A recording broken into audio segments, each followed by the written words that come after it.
Degree করে কি করব? অনার্সে কেন ভর্তি হলাম না? ডিগ্রিতে কিছুই করা যায় না, পুরাই টাইম ওয়েস্ট।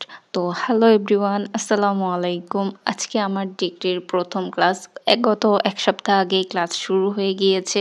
বাট আমি আজকে থেকে ক্লাস স্টার্ট করছি। আর ১ম এই আমি যে কথাগুলো বললাম, আমি যখন ডিগ্রিতে অ্যাডমিশন নিই তখনই আমার এই ধরনের অনেক কথা শুনতে হয়েছে যে, "ডিগ্রিতে কেন ভর্তি হইছি? অনার্স কেন করতেছি না?"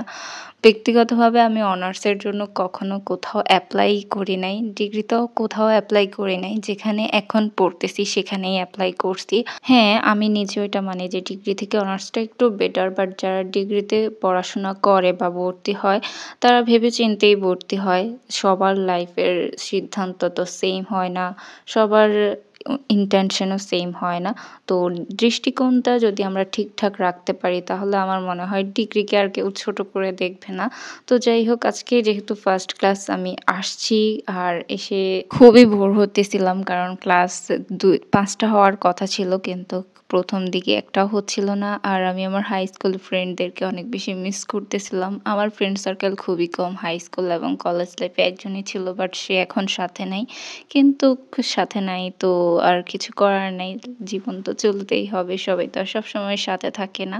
তো যাই হোক, পরে ২ টা সাবজেক্ট করছি। করে শেষ করে এখন হচ্ছে বাসার দিকে চলে যাব। তো আজকের ভিডিওটা এতটুকুই ছিল। ডিগ্রিকে কেউ ছোট করে দেখবেন না, ঠিক আছে? ডিগ্রি করেও অনেকে অনেক কিছু করতে পারে, আবার অনার্স করেও অনেকে অনেক কিছু করতে পারে না। সো এটা ডিপেন্ড করে সময়ের উপর, নিজের উপর। তো আজকের মতো এখানেই ভিডিওটা শেষ করছি। Tata, bye bye. আল্লাহ হাফেজ।